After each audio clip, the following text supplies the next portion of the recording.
And ఈ టెస్ట్కి entire team selection ఒకసారి అనాలిసిస్ చేద్దాం సార్. ఎంటైర్ అంటే ఈచ్ అండ్ ఎవ్రీ ప్లేయర్ కూడా. సో ఫస్ట్ మనం starting with Shubman Gill already మీరు చెప్పారు. And next Rishabh Pant sir. Rishabh Pant గురించి తన పర్ఫార్మెన్స్ ఎలా ఉండొచ్చు? రిషబ్ పంత్ టెస్ట్ మ్యాచ్ల్లో హీఈస్ అవర్ బెస్ట్ ప్లేయర్. ఇప్పుడు ఉన్న ఈ టూర్కి వెళ్తున్న ప్లేయర్స్లో టెస్ట్ యావరేజ్ అతనిదే బెస్ట్ ఉంది, 41 ఉంది. మిగతా అందరు యావరేజ్ 30s ఉంది.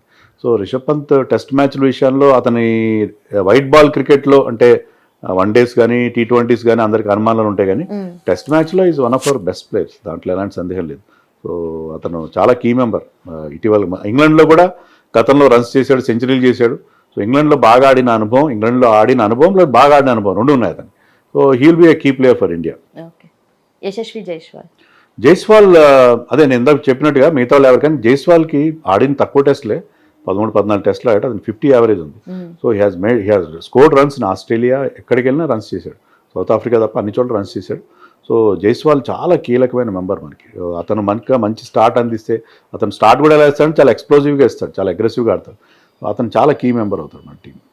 అండ్ ఆల్సో కేఎల్ రాహుల్ ఏ టీంలో ఉన్నా తన పర్ఫార్మెన్స్ తన బెస్ట్ అయితే ఇస్తాడు. సో ఇప్పుడు ఎలా? కేఎల్ రాహుల్కి ఒక పర్మనెంట్ నెంబర్ ఇవ్వాలి. అతను కొన్నిసార్లు మిడిల్ ఆర్డర్లో ఆడిస్తారు, కొన్నిసార్లు ఓపెనర్గా ఆడిస్తారు. అలా కాకుండా అతను ఓపెనర్గా ఆస్ట్రేలియాలో బాగా ఆడి ఓపెనర్గానే కంటిన్యూ చేసి అతనికి ఆ కాన్ఫిడెన్స్ ఇస్తే అతను 5 టెస్ట్ మ్యాచెస్ ఆడతాడు ఈసారి. చాలా ఇంపార్టెంట్ ప్లేయర్ మనకి. సో అతను కూడా చాలా కీలకం. గతంలో కంటే ఇప్పుడు అతను ఒక బెటర్ మైండ్ సెట్తో ఉన్నాడు. ఐపీఎల్లో కానీ అతను ఆస్ట్రేలియా ఆడడానికి అతను మళ్ళీ కంబ్యాక్ అవుతున్నాడు టీమ్స్లో. సో అతని నుంచి కూడా చాలా ఎక్స్పెక్టేషన్స్ ఉన్నాయి మనకి. ఓకే.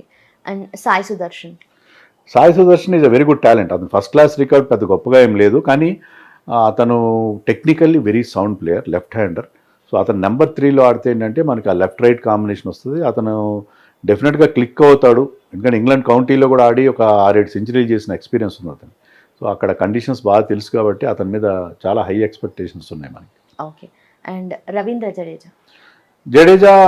జడేజా ఇంగ్లాండ్లో కూడా బాగా పర్ఫామ్ చేశాడు, అది విత్ ద బ్యాట్ అండ్ బాల్తో కూడా అతను. ఎందుకంటే ఇప్పుడు అశ్విన్ కూడా లేడు కాబట్టి అతను ఓన్లీ స్పిన్నర్గా ఉంటాడు. అతను నుంచి చాలా ఈ టీంలో చాలా మోస్ట్ ఎక్స్పీరియన్స్ ప్లేయర్ అతనే. సో అతను ఒక సీనియర్ ప్రోగా అతని నుంచి ఒక ఇంపార్టెంట్ కంట్రిబ్యూషన్ ఎక్స్పెక్ట్ చేస్తారు ఈ టీం. వాషింగ్టన్ సుందర్ బ్యాకప్గానే ఉంటాడు జడేజాకి, అతనికి రెగ్యులర్. కానీ Washington Sundar as a pure batsmen కూడా మీరు ఆడించుకోవచ్చు. ఆ పాసిబిలిటీ కూడా గౌతమ్ గంభీర్ ప్రయత్నం చేస్తాడు. అతన్ని ఈ can be a very good top order batsmen. మనం సాయి సుదర్శన్ కనుక సరిగ్గా ఆడకపోతే వాషింగ్టన్ ఒక నెంబర్ 3గా కూడా ఆడించుకోవచ్చు. అతను కేవలం అతని బ్యాటింగ్ కోసం అతన్ని టీంలో ఆడించుకునే అవకాశం ఉంటుంది. ఓకే. సిరాజ్కి ఇంగ్లాండ్ కండిషన్స్ సూట్ అవుతాయి అనుకో. గతంలో కూడా మనం లార్డ్స్ టెస్ట్ గెలిచినప్పుడు అతను బాగా పర్ఫామ్ చేశాడు ఇంగ్లాండ్లో. Has done well, is good swing bowler. So Siraj ఇప్పుడు ఐపీఎల్లో మళ్ళీ ఫామ్లోకి వచ్చాడు. ఆస్ట్రేలియాలో బాగా బౌలింగ్ చేయనప్పటికీ ఫామ్లోకి వచ్చాడు కాబట్టి మంచి రిధంలో కనిపిస్తున్నాడు. అతని పేస్ కూడా పెరిగింది రీసెంట్ ఐపీఎల్ పర్ఫార్మెన్స్లో. ఈజ్ డన్ వెల్ కాబట్టి సిరాజ్ చాలా ముఖ్యమైన బౌలర్ అవుతాడు మనకి ఈ సిరీస్లో. ఓకే. ప్రసిద్ధ్ కృష్ణ గతంలో ఇప్పుడు టెస్టులు బాగా ఆడలేదు, వేరే ఆ రకంగా అన్ని రకాలు బాగా ఆడుతున్నా. ఐపీఎల్లో ఈసారి అతను అద్భుతంగా పర్ఫామ్ చేశాడు. But I think Prasidh Krishna నుంచి కూడా మనం ఎక్స్పెక్టేషన్స్ పెట్టుకోవచ్చు. But I think Prasidh Krishna కంటే కూడా ఒకవేళ 4th ఫాస్ట్ బౌలర్గా మనం అనుకుంటే I would prefer Harshdeep Singh. ఎందుకంటే హర్షదీప్ సింగ్ ఇది లెఫ్ట్ ఆర్మ్ పేసర్. మనం ఫాస్ట్ బౌలర్స్ అందరూ కూడా రైట్ ఆర్మర్స్ కాకుండా హర్షదీప్ ఆడిస్తే బాగుంటుందని నేను ఎక్స్పెక్ట్ చేస్తాను. ఓకే. అండ్ ఆల్సో సార్ ఇప్పుడు రీసెంట్గా విరాట్ కోహ్లీ అండ్ రోహిత్ శర్మ కూడా రిటైర్మెంట్ అనౌన్స్ చేసినప్పుడు కూడా వచ్చాయి దట్ గౌతమ్ గంభీర్ వల్లనే కొంచెం జరిగింది థింగ్స్ అన్నీ కూడా అని చెప్పేసి. సో అది ఎంతవరకు మనం అనుకోవచ్చు అండ్ నెక్స్ట్ ఎలా ఉండబోతుంది? అంటే మనం ఓన్లీ ఈ విషయంలో మన ఊహాగానాలు మాత్రం, మన గెస్ మాత్రం చేయాలి. యాక్చువల్గా ఏం జరిగింది అక్కడ, what transpired between those 2 players and BCCI management అనేది ఎవరికి తెలియదు. వాళ్ళంతా వాళ్ళు రిటైర్ అయ్యారా లేకపోతే వాళ్ళని బలవంతంగా రిటైర్ చేశారనే ప్రశ్న మనకి ఎప్పుడు వెనాడుతూనే ఉంటుంది, అన్లెస్ వాళ్ళంతా వాళ్ళు ఓపెన్గా చెప్తే తప్ప.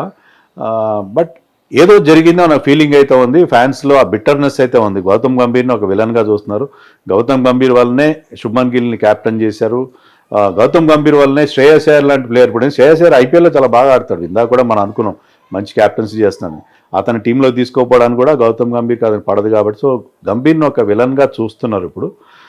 But Gambhir is not a very popular man with the fans. కానీ మనం చూసాం కదా ఆస్ట్రేలియా టూర్లో మన టీం ఘోరంగా ఫెయిల్ అయినప్పుడు అంతమంది న్యూజిలాండ్తో హోమ్లో ఓడిపోయినప్పుడు కూడా గంభీర్ని అలాగే చూశారు. ఓకే. బట్ అదే గంభీర్ కోచ్గా ఉన్న టీం మనం ఛాంపియన్స్ ట్రోఫీ గెలిచాం. సో గంభీర్ మళ్ళీ మనకు అలాంటి రిజల్ట్ ఇస్తాడు అని చెప్పి మనం ఎక్స్పెక్ట్ చేయొచ్చు. కొత్త టీంతో గంభీర్ వాళ్ళే బహుశా అతని రోల్ ఉందో లేదో మనకు తెలియదు. విరాట్ కోహ్లీ నిష్క్రమణ విషయంలో, తర్వాత రోహిత్ నిష్క్రమణ విషయంలో అతని రోల్ ఉందో, లేకపోతే ఇంకెవరన్నా అగార్కర్ రోల్ ఉందో ఎవరు నాకు తెలియదు. బట్ గంభీర్ కూడా ఇది ఒక పెద్ద ఛాలెంజ్. అతను కనుక రిజల్ట్స్ ఇస్తే అందరి నోళ్ళు మూలించే అవకాశం ఉంటుంది. So it's a great opportunity for him, definitely challenge and also an opportunity for him to silence everybody, to silence all his critics. ఈ షుడ్ డూ వెల్. గెలిచినా గెలవకపోయినా ఇఫ్ ఇండియా కనుక బాగా పర్ఫామ్ చేసి 2-1తోనూ ఓడిపోయింది అనుకోండి, అది కూడా చాలా క్రెడిటబుల్ అవుతుంది. ఒక కొత్త టీంతో, యంగ్ టీంతో వెళ్ళి, ఇంగ్లాండ్ టీం చాలా full strength, Joe Root, Ben Stokes అలాంటి మంచి మంచి టాప్ క్లాస్ పర్ఫార్మర్స్ ఉన్నారు అక్కడ. ఈ యంగ్ టీం వెళ్ళి వాళ్ళకి మంచి ఫైట్ ఇస్తే that is more than a moral victory. And నిజంగానే ఒక్క పర్సన్ అంత ఇంపాక్ట్ చేయగలుగుతారా సార్? అంటే ఊహగానాలు అనుకున్నప్పటికీ కూడా గౌతమ్ గంభీర్ గురించి నెగటివిటీ అనేది, అంటే గౌతమ్ గంభీర్కి ఒకటి మాత్రం మనం చెప్పొచ్చు, మన బీసీసీఐ అతనికి ఒక ఫ్రీ హ్యాండ్ ఇచ్చినట్టుగా ఉంది. Okay. So you select your team. అతను కోచింగ్ స్టాఫ్ కూడా మీరు చూడొచ్చు, కోచింగ్ స్టాఫ్లో అందరినీ తీసేశాడు. అతను వచ్చి రావడంతో అతను వచ్చి తను కేకేఆర్లో, ఎల్ఎస్జీలో తనతో పాటు వర్క్ చేసిన మార్నే మార్కల్ని, ర్యాంటన్ డెస్కాట్ అని అందరినీ తెచ్చుకున్నాడు. ఒకప్పుడు ఇదే గంభీర్ ఏమన్నాడంటే, ఎప్పుడు ఈ ఫారిన్ కోచ్లను ఆడిస్తున్నారు, మన ఇండియాలో ఇంతమంది కోచ్లు ఉన్నారు, వాళ్ళందరినీ పక్కన పెట్టి ఫారిన్ కోచెస్ని తీసుకొస్తున్నారని చెప్పి అతను చాలా గట్టిగా క్రిటిసైజ్ చేసిన వీడియోలు కూడా ఇప్పుడు వస్తున్నాయి. కానీ అతను కూడా అదే పని చేశాడు. అతను కూడా ఫారినర్స్ని తెచ్చుకున్నాడు, ఫారిన్ కోచెస్ని తెచ్చుకున్నాడు. సో గౌతమ్ గంభీర్కి కోచింగ్ స్టాఫ్ విషయంలో అతను పూర్తిగా ఫ్రీ హ్యాండ్ ఇచ్చినట్టే, టీమ్ సెలక్షన్ విషయంలో కూడా అతను ఫ్రీ హ్యాండ్ ఇచ్చినట్టున్నారు. ఏ ప్లేయర్ కావాలంటే ఆ ప్లేయర్, అంటే యూ గివ్ అస్ రిజల్ట్స్. ఎలా అయితే ఛాంపియన్స్ ట్రోఫీ ఇచ్చావు నువ్వు, అలాగే నీకు కావాల్సిన టీం తీసుకో అండ్ గివ్ అస్ రిజల్ట్స్ అని ఇచ్చినాడు. అందుకే అతను బహుశా చాలా ఎక్కువ ఫ్రీడమ్ తీసుకుని కొంతమంది సీనియర్స్ని బయటికి పంపించినట్టున్నాడు. ఒకప్పుడు గంభీర్ ఇదే విషయంలో కంప్లైంట్ చేశాడు. గంభీర్ ప్లేయర్గా ఉన్నప్పుడు అతని కంప్లైంట్ ఏంటంటే, ధోని చాలామంది సీనియర్స్ లైక్ హిమ్, నన్ను, సెహ్వాగ్ని, తర్వాత జహీర్ ఖాన్, వీళ్ళందరినీ కూడా ధోని బయటికి పంపించాడు, యంగ్స్టర్స్ని తీసుకొచ్చాడు అని చెప్పి అతను గతంలో చాలాసార్లు అనడం జరిగింది. సో మరి ఇప్పుడు అతను కూడా అదే చేస్తున్నాడు. మరి సో మనం చాలామంది పొలిటీషియన్స్ విషయంలో చూస్తాం, వాళ్ళు ముందు పవర్లో లేనప్పుడు ఒక రకంగా మాట్లాడతారు, పవర్లో వచ్చినా ఒక రకంగా మాట్లాడతారు. ఇప్పుడు గంభీర్ విషయంలో కూడా అదే జరుగుతుంది. ఓకే. సో ఇప్పుడు నెక్స్ట్ ఇంగ్లాండ్ టూర్కి మన టీం గురించి మాట్లాడుకున్నాము అండ్ మన స్ట్రెంగ్త్ ఏంటనేది మనకు అర్థమైంది. సో ఇంగ్లాండ్ స్ట్రెంగ్త్ ఎలా ఉంటుంది సార్? మనం ఎలాగైతే రోహిత్ శర్మ, విరాట్ కోహ్లీని మిస్ అవుతున్నాం, ఇంగ్లాండ్ జిమ్మీ ఆండర్సన్ మిస్ అవుతాయి. జిమ్మీ ఆండర్సన్ వాళ్ళకి 600-700 వికెట్లు తీసిన బౌలర్ అతను.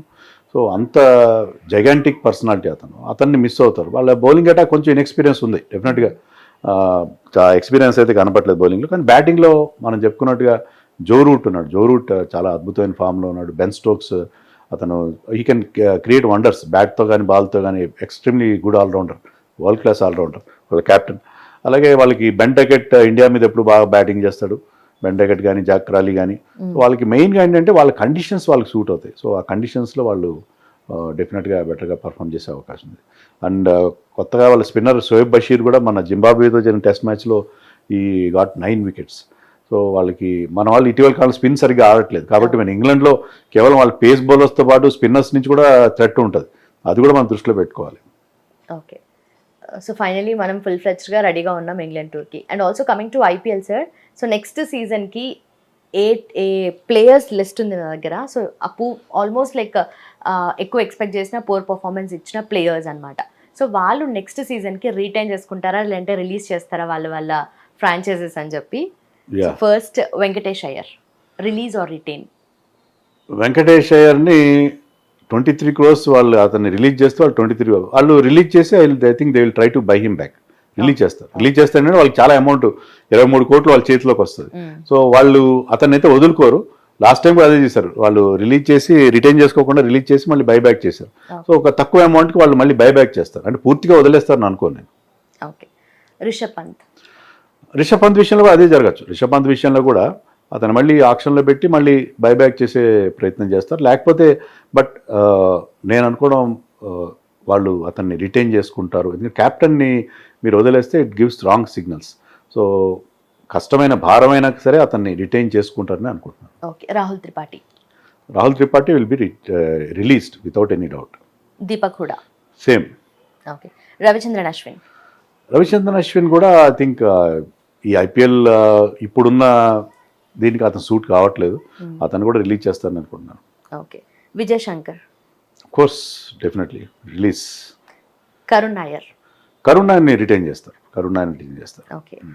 షమి. షమీని కూడా రిలీజ్ చేస్తారు. షమీ విషయంలో ఎందుకంటే అతని ఫిట్నెస్ ప్రాబ్లం ఉంది. షమీ ప్లేస్లో మనకు బౌలర్ అది చాలా కాస్ట్లీ పరిణమించింది. ఎస్ఆర్హెచ్ ఫెయిల్యూర్కి one of the reasons is Shami's poor bowling. So షమీని అయితే రిలీజ్ చేస్తారు. ఓకే.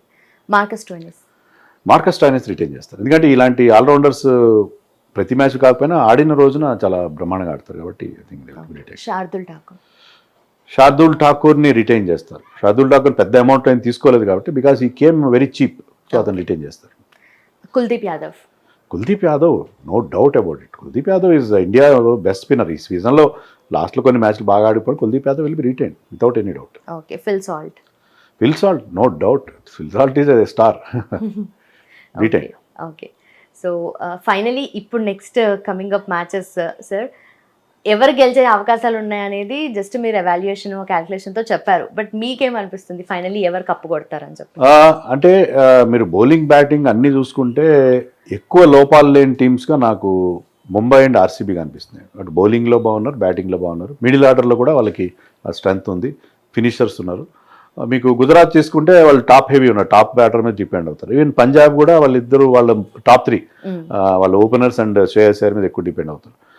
బౌలింగ్లో కూడా ఒకరిద్దరు వీక్ బౌలర్స్ ఉన్నారు వాళ్ళు. సో ఆ రకంగా తీసుకుంటే Mumbai and RCB are more stronger than other teams అని నాకు అనిపిస్తుంది. So most probably RCB versus Mumbai ఉండబోతుంది. అది మనం చెప్పలేము. ఎందుకంటే ముంబై